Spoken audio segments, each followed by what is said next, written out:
जय श्री कृष्णा। राधे राधे दोस्तों। आशा करती हूँ कि आप सब प्रभु की कृपा से स्वस्थ और प्रसन्न होंगे। दोस्तों, लड्डू गोपाल की आज एक ऐसे दिल को छू जाने वाली सच्ची घटना आपको सुनाने वाली हूँ, जिसको सुनने के बाद आपकी आंखें ज़रूर नम हो जाएंगी।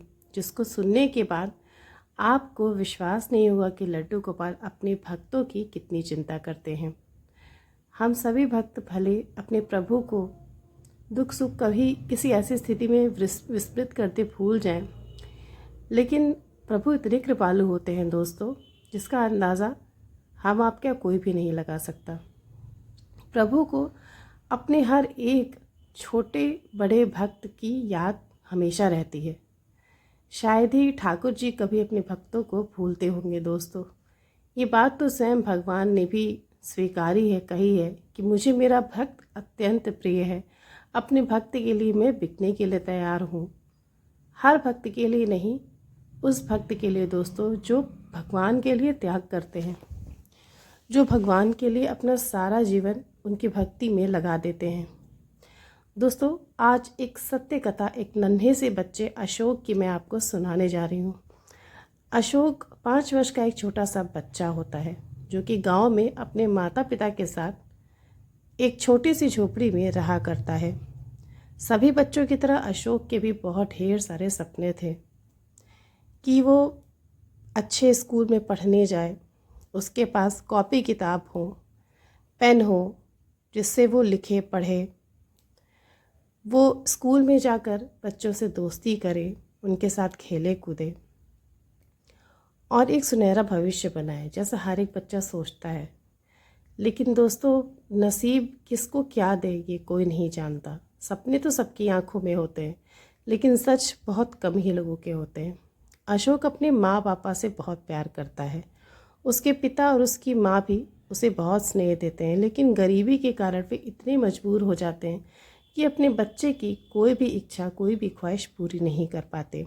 लेकिन दोस्तों, उस छोटे से परिवार में पूजा पाठ का और लड्डू गोपाल की भक्ति का बड़ा विधान था। वे तीनों भले ही गरीब थे, लेकिन लड्डू गोपाल की सेवा और राधा कृष्ण की सेवा बड़े भाव से करते थे। खेती किसानी करके जो भी उनके पास फसल आती थी, थोड़ा बहुत धन आता था, उससे वो ठाकुर जी को भोग लगाते थे और वही प्रसाद के स्वरूप में ग्रहण करते थे। इसके अलावा न तो कुछ खाते पीते थे और न ही उनका कोई शौक था। अशोक के जो पिता थे, जिनका नाम था रामू, वो खेती करते थे और थोड़ी सी फसल उगाने के लिए, थोड़ी सी खेती करने के लिए वो दोनों पति पत्नी भोर में ही उठकर खेत में चले जाते थे और दोपहर की धूप तक वो काम करते रहते थे। उनके पास इतना धन तो नहीं था कि वो अपने बच्चे को अच्छे स्कूल में भेज सके, उसे शिक्षा दिला सके, लेकिन फिर भी वो अपने बेटे से बहुत प्रेम करते थे।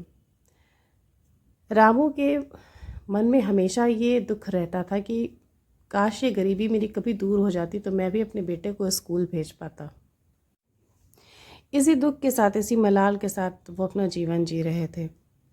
अशोक की माँ कांति एक बहुत ही धार्मिक महिला थी और अपने बेटे अशोक को बहुत प्रेम करती थी। उसके पास ना तो कोई जेवर बचे थे, ना तो कोई ऐसी धन संपत्ति थी जिसे बेच कर अपने बेटे को पढ़ा लिखा पाए, लेकिन फिर भी उनके मन में एक आस थी, एक उम्मीद थी, वो भी प्रभु से, कि ज़रूर एक न एक दिन उनका समय बदलेगा, उनके अच्छे दिन आएंगे, उनकी गरीबी दूर होगी। भगवान से ही उन्हें सिर्फ उम्मीद थी, न तो वो किसी के आगे हाथ फैलाते थे और न ही कभी कोई उनकी मदद के लिए आगे आता था। दोस्तों, एक बार की बात है, वे जब लड्डू गोपाल को रोज़ भोग लगाते थे, उनके पास एक दिन भोग लगाने के लिए कुछ भी नहीं था। वो आपस में दोनों पति पत्नी बात कर रहे थे कि आज तो हमारे बाल गोपाल को भोग लगाने के लिए हमारे पास कुछ भी नहीं है, बस बहुत पुराना थोड़ा सा चावल बचा हुआ है, हम अपने लड्डू गोपाल को आज क्या भोग लगाएंगे। स्थिति इतनी बुरी थी कि तीनों के तीनों रो पड़े। उन तीनों के आंखों में आंसू आ गए कि हमारी गरीबी की वजह से हम भगवान को भोग नहीं लगा पा रहे। अशोक लड्डू गोपाल को इस तरह से भूख से बेहाल होता देख नहीं पाया। वो सोचने लगा कि मैं कहाँ से जाकर ऐसी कौन सी चीज़ लाऊं जो बिना पैसे के मिल जाए और लड्डू गोपाल को भोग लगा दूं। तभी अशोक को याद आया कि उसके घर के थोड़ी दूर पर अमरूद का एक पेड़ है। हो सकता है उस पेड़ पर कुछ फल लगे हों। अशोक उस समय दौड़ कर जाता है और अमरूद के पेड़ पर चढ़ जाता है। चढ़कर 4-5 अमरूद तोड़ कर लाता है और अपने पिता रामू को लाकर देता है। रामू बहुत प्रसन्न होता है कि चलो आज की लड्डू गोपाल के भोग की व्यवस्था तो हो गई। तीनों बड़े भाव से, बड़े प्रेम से बाल गोपाल को अमरूद का भोग लगाते हैं। रात भर रामू को चिंता से नींद नहीं आती कि इस तरह से हमारा गुजारा कब तक होगा। आखिर हम तो खाने के लिए भी मोहताज हो चुके हैं। लड्डू गोपाल की सेवा तो बहुत दूर की बात है। हमारे पास इतना धन नहीं कि अपने बेटे को पढ़ा सके, उसका पेट पाल सके। और लड्डू गोपाल की सेवा तो जैसे सप्ताह हो गई। ना तो उनके वस्त्र के लिए धन है, ना उनके भोजन के लिए, ना उनके श्रृंगार के लिए, किसी भी चीज़ के लिए हमारे पास धन ही नहीं है। कुछ भी समझ में नहीं आ रहा। ना हमारे पास इतनी ज़मीन है कि हम उस पर खेती करके थोड़ी ज़्यादा फसल उगाएं और उसे बेच के धन कमाएं। रामू और कांति का भाग्य और भगवान पर से भरोसा जैसे उठता जा रहा था। क्योंकि दोस्तों, कभी कभी भगवान भी हमारी इतनी परीक्षा लेते हैं। वो ये देखने का प्रयास करते हैं कि भक्त की मुझ में कितनी आस्था है। और बहुत ही कम ऐसे लोग होते हैं जो उसमें दृढ़ता के साथ खड़े रहते हैं, उनकी निष्ठा बनी रहती है। क्योंकि दुख की जो घड़ी होती है ना दोस्तों, वो अच्छे अच्छे लोगों को झकझोर के रख देती है। जब कोई भी इंसान अपने बच्चे का भरण पोषण नहीं कर पाता, उसे अच्छे वस्त्र नहीं पहना पाता, उसे पढ़ा लिखा नहीं पाता, तो उसके मन में कितना ग्लानि का भाव आता है, ये तो सिर्फ वो व्यक्ति ही समझ सकता है। लड्डू गोपाल से धीरे धीरे विश्वास, भक्ति से विश्वास उन दोनों का उठने लगा था। एक दिन सुबह सुबह जब बाल गोपाल को भोग लगाने का समय आया, तभी अशोक अपने पिता से कहने लगा कि बाबा, आज सोमवार है और सोमवार को हम लड्डू गोपाल को अक्सर जलेबी का भोग लगाया करते हैं। आज लड्डू गोपाल के लिए बाजार से जाकर जलेबी लाओ। मेरे लड्डू गोपाल आज जलेबी खाएंगे। पता नहीं मुझे ऐसा क्यों लग रहा है कि उनकी इच्छा आज जलेबी खाने की है। रामू के पास कुछ भी बोलने के लिए नहीं था, क्योंकि उसे पता था कि उसकी जेब में एक फूटी कौड़ी भी नहीं है। जलेबी तो दूर, वो तो लड्डू गोपाल को धान या किसी रूखी सूखी चीज़ का भी भोग नहीं लगा सकता था। वो अपना और अपने बच्चे का ही पेट भर ले, यही बहुत था। अपने बच्चे से बहाना बना देता है, बेटा ठीक है, मैं अभी बाज़ार से जाकर जलेबी ले आता हूँ। झूठ मूठ में बाज़ार जाता है और थोड़ी देर में वापस आ जाता है। अशोक जो रहता है वो बेचैन होकर अपने बाबा से कहता है कि क्या हुआ बाबा, आप जलेबियाँ ले आए? देखो मेरे लड्डू गोपाल स्नान करके बैठे हैं, नहा धोकर वस्त्र बदल कर बैठे हैं और जलेबियों की प्रतीक्षा कर रहे हैं। लेकिन रामू के हाथ में न तो जलेबी थी और न ही कुछ और। अशोक जोर जोर से अपने पापा से चिल्ला चिल्ला कर बोलता है कि पापा, जल्दी से जलेबियाँ अपनी जेब से निकालो, मेरे लड्डू गोपाल को खाना है। लेकिन रामू की आंखों में तो आंसू भरे रहते हैं। कहाँ से वो जलेबी का भोग लड्डू गोपाल को लगाता? उसके हाथ में तो इकन्नी भी नहीं थी। वो अपने बेटे से बहाना बना देता है कि बेटा, मुझे पहुंचने में थोड़ी देर हो गई और जैसे ही मैं दुकान पर पहुंचा, जलेबियाँ सारी की सारी बिक चुकी थी, इसलिए मैं लड्डू गोपाल के लिए बताशे ले आया। दरअसल दोस्तों, वो बताशे रामू को किस तरह से मिले, ये आपको बताती हूँ। जब रामू अपने घर से थोड़ी दूर शहर की तरफ निकल के गया, तो वहाँ ढेर सारे भिखारी मंदिर पर बैठे हुए थे। और रामू को उस समय कुछ भी समझ में नहीं आ रहा था कि मेरे पास तो पैसे हैं नहीं कि मैं कुछ खरीदूँ, घर जाकर मैं अपने बेटे से क्या बोलूँगा। और उसको लड्डू गोपाल को भोग लगाने के लिए भी कुछ न कुछ चाहिए था। बस उन्हीं भिखारियों की लाइन में रामू भी हाथ फैलाकर बैठ गया। उसे जो कुछ भी मिला वो अपनी मुट्ठी बंद करके घर ले आने लगा, भगवान का नाम लेकर। और जब घर आकर उसने अपने हाथों को खोला तो देखा कि उसके हाथों में मुट्ठी भर बताशे थे। अशोक तो बच्चा था, बड़े ही निश्चल मन का। बताशे को देखकर कूद पड़ा। अरे वाह बाबा, आज आप बताशे लेकर आए? वाह, कितने सुंदर और स्वादिष्ट दिख रहे हैं ये बताशे। ये तो जलेबियों से भी ज़्यादा स्वादिष्ट दिख रहे हैं। तो आज मेरे बाल गोपाल को बताशे का भोग खाना था, मुझे तो नहीं पता था। अशोक बहुत प्रसन्न होता है और अपने पापा के साथ लड्डू गोपाल को भीख में मिले उस बताशे का भोग लगाता है। रामू के मन में बड़ी ग्लानि होती है कि प्रभु, मुझे भिक्षा मांगकर आपको भोग लगाना पड़ रहा है, लेकिन जो भी है सब कुछ आपके सामने है। जो भी करवा रहे हैं शायद आप ही करा रहे हो। मेरी गलतियों को क्षमा करना, जो भी मिला वो आपके लिए भोग के लिए लेकर आया। बताशे का भोग लग जाता है और अगले दिन दोनों पति पत्नी भोर में ही खेत पर काम करने के लिए चले जाते हैं। दोनों आपस में बातें करते हैं कि इस बार हम बहुत मेहनत करेंगे और खूब अच्छी फसल होगी। दिवाली तक हमारी फसल खूब अच्छी हो जाएगी, हमें खूब सारे पैसे मिलेंगे। हम अपने बेटे अशोक का दाखिला स्कूल में कराएंगे और उसके लिए नए नए कपड़े, मिठाइयाँ सब कुछ खरीदेंगे। महीनों तक दोनों पति पत्नी धूप में खूब मेहनत करते हैं, इतनी मेहनत करते हैं रात और दिन का कुछ पता ही नहीं रहता।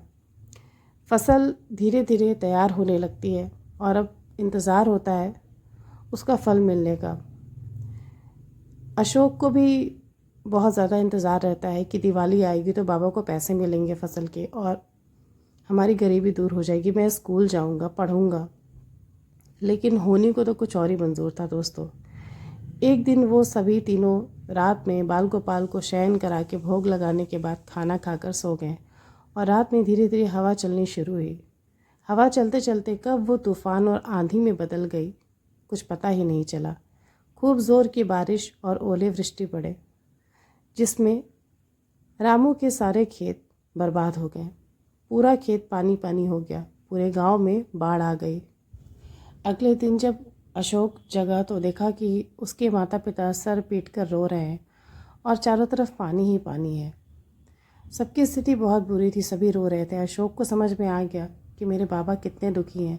उनके महीनों की इतनी सारी मेहनत सब कुछ बर्बाद हो गई। एक नन्हे से बच्चे के मन में उस समय कितना दुख का पहाड़ टूट पड़ा, ये हम और आप दोस्तों नहीं समझ सकते। जो नन्हे बच्चे होते हैं, छोटे बच्चे होते हैं, इनसे किसी का भी दुख नहीं देखा जाता, तो अपने माँ बाप का दुख वो कैसे देख सकता था। अशोक के मन को जैसे ये घटना छू गई और अगले ही दिन रात में अशोक अपना घर छोड़कर कहीं भाग गया। अगले दिन सुबह जब रामू और कांति जगे, उसे ढूंढने लगे पूरे घर में, वो कहीं भी नहीं मिला। ढूंढते ढूंढते वो पूरा गांव छान मारे, लेकिन उनका बेटा अशोक उन्हें कहीं मिला ही नहीं। उनकी स्थिति इतनी बुरी हो गई थी जिसे शब्दों में व्यक्त नहीं किया जा सकता। एक तो गरीबी और भूखमरी की मार, ऊपर से बच्चे का अचानक से गायब हो जाना। वो अब सब कुछ अपना भगवान के ऊपर छोड़कर जिंदा लाश की तरह पड़े हुए थे। बस किसी तरह से उनकी सांसें चल रही थीं और वो जी रहे थे।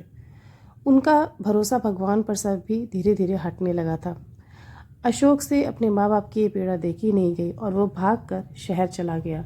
वो भी सिर्फ इसलिए कि मैं शहर में जाकर जी तोड़ मेहनत करूँगा, पैसे कमाऊँगा और अपने पापा को ला कर दूँगा, जिससे उनकी पीड़ा, उनका कष्ट दूर हो जाएगा, उन्हें मेहनत नहीं करना पड़ेगा। अशोक का बचपन बिल्कुल खोस आ गया क्योंकि उसने उस दिन निर्णय ले लिया कि मेरे होते हुए अगर मेरे माँ पापा को गरीबी झेलनी पड़ी तो मेरे होने से फ़ायदा क्या। मेरे लड्डू गोपाल को कुछ खाने को न मिले तो मेरे जीवन का क्या फ़ायदा। अशोक भागकर शहर में चला जाता है और रोज़ कहीं ना कहीं काम ढूंढने लगता है। वो पढ़ा लिखा नहीं होता, छोटा सा भी रहता है, इसलिए उसे कोई भी काम नहीं मिलता। एक दिन उसे रास्ते में एक जूता बनाने वाला व्यक्ति मिलता है जो कि मोची का काम किया करता है। अशोक उससे कहता है कि तुम मुझे कहीं कोई छोटी सी नौकरी दिला दो, मुझे पैसों की बहुत ज़रूरत है। लेकिन वो पढ़ा लिखा नहीं था, इसलिए उस व्यक्ति ने भी उससे वही बात बोली कि तुम पढ़े लिखे नहीं हो, तुम्हें कहाँ काम मिलेगा और तुम अभी बहुत छोटे हो, इसलिए चाहो तो मेरी तरह जूते सिलने का काम कर सकते हो। अशोक ने उस समय ये नहीं सोचा कि मैं क्या करने की सोच रहा हूँ, मैं किस स्कूल का हूँ, मुझे ये काम करना चाहिए या नहीं करना चाहिए। अशोक उसी मोची की तरह उसके बगल में बैठकर जूते सिलने का काम करने लगा। वो दिखने में बहुत ही सुंदर, सरल, मासूम बच्चा था। दिन भर मेहनत करता और कुछ सिक्के कमाता, रात भर उसमें से कुछ पैसों से अपने लिए खाना खरीदता और बाकी सारे सिक्के बचाकर अपने पापा को देने के लिए अपने झोले में बांध कर रख लेता। लेकिन एक दिन अशोक के जीवन में एक बड़ी अजीब सी घटना घटी। जब वो सड़क पर बैठकर अपनी मोची की दुकान लगाए ग्राहकों की प्रतीक्षा कर रहा था, तभी वहाँ पर एक बड़ा ही उदार दैन्य व्यक्ति उसकी दुकान पर पहुँचा। उसने देखा कि एक नन्हा सुंदर सा बच्चा बैठकर जूते पॉलिश कर रहा है। उसकी इच्छा हुई कि वो जाकर उससे बात करे, उससे कुछ पूछे। वो वहाँ जाता है इस बहाने से कि उसे जूते में पॉलिश करवाना है। अशोक जब उसे देखता है तो पूछता है कि मैं आपके जूते साफ़ कर दूँ। वो कहता है कि हाँ, मेरे जूते साफ़ कर दो। फिर उसी दौरान वो अशोक से बातें करने लगता है। उसके मन में ऐसा ख्याल आता है कि इतना नन्हा सा बच्चा और यहाँ इतनी पीड़ा झेल रहा है। उस व्यक्ति की कोई भी संतान नहीं होती। उसके विवाह को काफ़ी वर्ष हो चुके होते हैं और वो रात दिन यही ढूंढता रहता है कि कहीं कोई ऐसा अनाथ बच्चा मिल जाए जिसके माँ बाप ना हो तो मैं उसे गोद ले लूँ। और उस व्यक्ति को जब अशोक दिखा तो उसकी इच्छा हुई कि उससे सड़क से उठाकर ले जाकर अपने घर में रखो। उसने अशोक से बोला कि तुम ये काम क्यों करते हो। अशोक ने अपनी सारी मजबूरी उसे बताई। उस व्यक्ति ने अशोक से पूछा कि तुम मेरे साथ चलोगे मेरे घर, मैं तुम्हारा स्कूल में एडमिशन कराऊंगा। ये सुनते ही अशोक के मन में ऐसा ख्याल आया मानो उसकी सारी इच्छा पूरी होने वाली है। वो तुरंत काम छोड़कर उस व्यक्ति के साथ उसके घर चला गया। वो व्यक्ति जिसने अशोक को गोद लिया, जिसका नाम था रमेश, उसकी पत्नी सुनीता बहुत प्रसन्न हुई क्योंकि उसकी कोई भी संतान नहीं थी और अशोक को देखकर वो बहुत प्रसन्न हुई। अशोक को माँ बाप का प्यार मिलने लगा वहाँ पर, अच्छा घर, शिक्षा, सारी सुविधाएं सब कुछ मिलने लगी। लेकिन फिर भी अशोक ने अभी अपना लक्ष्य नहीं भूला था। उसके मन में कहीं ना कहीं ये था कि मैं धन कमाकर अपने लड्डू गोपाल के पास ले जाऊंगा, अपने माँ बाबा को दूंगा। अशोक ने ये बात अपने नए माता पिता को बताई। रमेश और सुनीता उसे अपने संतान मानने लगे थे। अपने संतान की तरह उसका ख्याल रखना, उसका पालन पोषण करना, सब कुछ करने लगे थे। और दोस्तों, वो दिन भी आया जब अशोक बड़ा हो गया, पढ़ लिख कर एक बहुत ही अच्छी सी नौकरी करने लगा। लेकिन अभी भी उसके मन में यही व्यथा थी कि मैं कब ये सब कुछ छोड़कर अपने पापा के पास चले जाऊं। न जाने मेरे लड्डू गोपाल कैसे होंगे, पता नहीं मेरे माँ बापा जिंदा भी होंगे या नहीं, वो मुझे ढूंढते होंगे या नहीं ढूंढते होंगे, किस हाल में होंगे, मुझे कुछ भी पता नहीं। एक दिन अशोक ने रमेश से बोला कि मुझे अपने घर जाना है, मुझे अपने गांव जाना है, अपने बाबा के पास। रमेश समझ सकता था कि ये दिन तो आना ही था। उसने उसे रोका नहीं, लेकिन बोला कि तुम्हारे जाने के बाद सुनीता बहुत ज़्यादा दुखी हो जाएगी। उसके पास कोई भी संतान नहीं होगी। तुमने हम पर बहुत एहसान किया, हमें बच्चे का, संतान का प्यार देकर। तुम यहाँ से मत जाओ, हमारे पास रहो। हमसे जो भी बन पड़ेगा तुम्हारे माता पिता की सहायता करेंगे। अशोक ने रमेश से किया वादा पूरा निभाया। उसने बोला कि मैं एक बार अपने माँ बाबा से मिलूँगा, फिर आपके पास आ जाऊँगा। जो भी सेवा होगी वो उनके लिए करूँगा, सब कुछ करूँगा और करने के बाद मैं आप दोनों के पास आ जाऊँगा। सुनीता से ये वादा करके वो वापस अपने गांव चला जाता है। गांव से थोड़ी दूर पर ही रहता है, बस में बैठा रहता है। तभी उसे याद आता है कि लड्डू गोपाल उस दिन, जिस दिन वो गांव छोड़कर भागा था, उस दिन उसे जलेबी का भोग खाना था और आज तक उसने लड्डू गोपाल को जलेबियाँ नहीं। दोस्तों, भगवान हमेशा अपने भक्त के मन में भाव दिया करते हैं कि उन्हें क्या इच्छा है, वो भक्त से क्या चाहते हैं। ठीक वैसे ही लड्डू गोपाल उस दिन अशोक के मन में जलेबी को खाने का भाव दिए। अशोक बस के रुकते ही बाज़ार में जब बस रुकी वहाँ उतरा और उसने लड्डू गोपाल के लिए और अपने माँ बाबा के लिए ढेर सारी जलेबियाँ खरीदी। वो बस में वापस बैठा और अपने गांव की तरफ रवाना हो गया। बस गांव पहुंचती है, स्टैंड पर रुकती है और अशोक बस से उतरता है। और वो दिन अशोक के जीवन का सबसे सुंदर दिन था क्योंकि उसके मन में इतना उत्साह था, इतना संतोष था कि आज वो अपने पापा के लिए स्वयं कमाया हुआ धन ले जाएगा। आज वो अपने लड्डू गोपाल के लिए खुद से खरीद कर जलेबियाँ भोग लगाने के लिए ले जाएगा।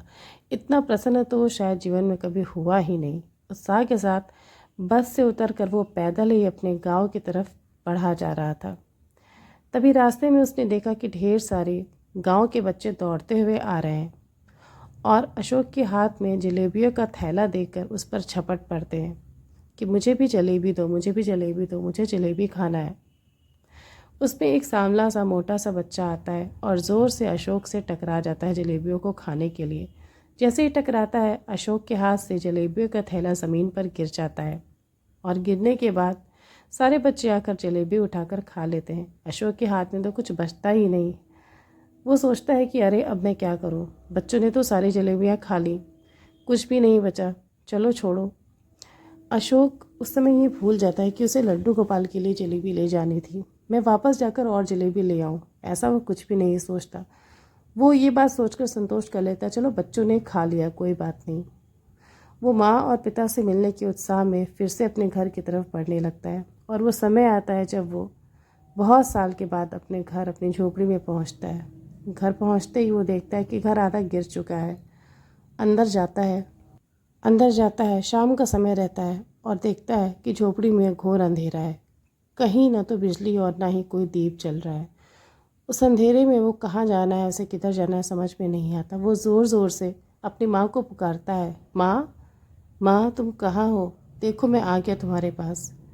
अशोक की माँ कांति जीवित तो रहती लेकिन वो बूढ़ी हो चुकी रहती है, बीमार हो चुकी रहती है। अपने बेटे की आवाज़ को इतने वर्षों के बाद सुनकर जैसे उसका शरीर कांपने लगता है, उसके हृदय की धड़कन तेज हो जाती है, उसके हाथ पैर छटपटा उठते हैं दौड़कर उसे गले लगाने के लिए। लेकिन वो इतनी कमज़ोर हो चुकी रहती है कि उसे उठकर जाने में बहुत समय लगता है। धीरे धीरे उठकर बाहर आने लगती है। पहले तो उसे लगता है कि वो कोई सपना देख रही है। अपनी आँखों को अपने हाथों से मलकाती है और देखती है कि सच में उसके सामने अशोक खड़ा है, जो अब बहुत बड़ा हो चुका है। अपने बेटे को इतने वर्षों के बाद देखकर अपने आंसुओं को क्या कोई माँ रोक सकती है दोस्तों? बिल्कुल नहीं। अशोक को अपने सीने से लगाती है और बहुत प्रेम करती है, बहुत रोती है। बोलती है कि मुझे पता था कि तू हमें छोड़कर कभी नहीं जा सकता। लड्डू गोपाल ज़रूर तुझे हमारे पास भेजेंगे और देख, आज भगवान ने तुम्हें हमारे पास भेज दिया। अशोक अपने माँ पापा से मिलता है, बहुत प्रसन्न होता है और सब कुछ बताता है कि वो गांव से क्यों भागा था। रामू को अपने बेटे अशोक पर बहुत गर्व होता है। वो बोलता है कि मुझे पता था कि तू एक दिन ज़रूर हमारा सहारा बनेगा। लेकिन तभी अशोक को याद आता है कि मेरे लड्डू गोपाल कहाँ हैं, जिसके लिए वो आया था। वो दौड़ कर जाता है लड्डू गोपाल के स्थान पर और ढूंढने लगता है कि मेरे बाल गोपाल कहाँ हैं, मुझे उन्हें जलेबियाँ खिलानी है। देखता है कि उसके लड्डू गोपाल उसी हाल में बैठे उसकी प्रतीक्षा कर रहे हैं। वही वस्त्र पहने हैं जिस वस्त्र में वो उन्हें छोड़ कर गया था, उसी तरह से उसी मुद्रा में बैठे हुए हैं। लेकिन अब अशोक क्या करे, उसके पास तो जलेबियाँ थी ही नहीं। उसके मन में जैसे इच्छा जागृत होती है कि वो अपने सखा अपने लड्डू गोपाल से माफ़ी मांगे कि मैं आज भी ला कर भी तेरे लिए जलेबियाँ नहीं ला पाया, मैं अभी जाता हूँ तेरे लिए जलेबियाँ लाने। जैसे ही वो लड्डू गोपाल से क्षमा मांगने के लिए आगे बढ़ता है, देखता है कि लड्डू गोपाल के सामने उसकी खरीदी हुई वही ढेर सारी जलेबियों का थैला खुला रखा है और बाल गोपाल के मुंह पर जलेबियाँ लगी हुई हैं। हाँ दोस्तों, ये वही जलेबियाँ थी जो अशोक ने रास्ते में लड्डू गोपाल के लिए खरीदी थी। वही थैला, वही जलेबियाँ, और लड्डू गोपाल उसके जलेबियों को आस्वादन कर रहे थे, खा रहे थे, क्योंकि उनके चेहरे पर जलेबियाँ लगी हुई थी। ये दृश्य देखकर अशोक के रोंगटे खड़े हो जाते हैं। उसे समझ में आ जाता है कि उसके लड्डू गोपाल ने, उसके सखा ने उसके साथ कितनी बड़ी लीला की है। उसकी आंखों में आंसू आ जाता है। वो बाल गोपाल से बहुत क्षमा मांगता है कि मैंने इतने वर्षों तक आपको भूखा रखा प्रभु, मुझे क्षमा कर देना, अब मैं आपको कभी भी अकेला नहीं छोड़ूंगा। सभी बहुत प्रसन्न होते हैं, अशोक के माँ पिता। लेकिन तभी अशोक को रमेश से किया हुआ अपना वो वादा, वो वचन याद आता है कि उसे वापस अशोक और सुनीता के पास जाना है। लेकिन अब वो किसी को भी अकेला छोड़कर नहीं जाएगा। अपने माता पिता, अपने लड्डू गोपाल, सबको लेकर वो शहर में अपने नए घर में जाता है, रमेश के घर, और सभी साथ साथ हंसी खुशी रहने लगते हैं। सभी लड्डू गोपाल की सेवा करते हैं और सभी भक्ति करते हैं, बहुत प्रसन्न होते हैं। तो दोस्तों, आपने देखा कि अशोक के जीवन में लड्डू गोपाल ने कितनी लीला रची, कितनी परीक्षा ली अशोक की और उसके परिवार की। लेकिन क्या वो कभी भी भक्ति से पीछे हटे, सेवा से पीछे हटे? कभी नहीं। और दोस्तों, परिवर्तन भी ऐसे लोगों के ही जीवन में आता है जो कभी भी संघर्ष से भागते नहीं हैं, कभी भी भगवान में निष्ठा को छोड़ते नहीं हैं, हमेशा भगवान पर भरोसा रखते हैं, चाहे कोई भी विपत्ति आ जाए। दोस्तों, आप भी अपने बाल गोपाल पर भरोसा रखें। आपके जीवन में भी जो कठिनाइयाँ हैं, जो समस्याएं हैं, जो भी दुख हैं, उसे बाल गोपाल ज़रूर एक ना एक दिन खुशियों में बदल देंगे। उन पर भरोसा रखिए, अपनी भक्ति को नित बढ़ाइए, भजन करिए, भगवान के नाम का जप करिए। और ये सच्ची घटना आपको अच्छी लगी हो तो इसे ज़रूर अपने मित्रों के साथ शेयर करें और मेरे चैनल को ज़रूर सब्सक्राइब करिए। जय श्री राधे।